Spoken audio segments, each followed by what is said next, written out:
Do you know the largest underwater volcano, known as Tamu Massif, lies under the Pacific Ocean about 1000 miles east of the island of Japan.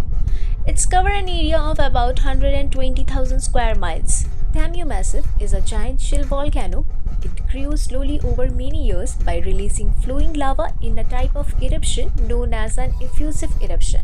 And about this volcano, scientists have known that it existed for over 100 years, but no one knew just how big it really was until 2013, although it has been inactive for a very long time.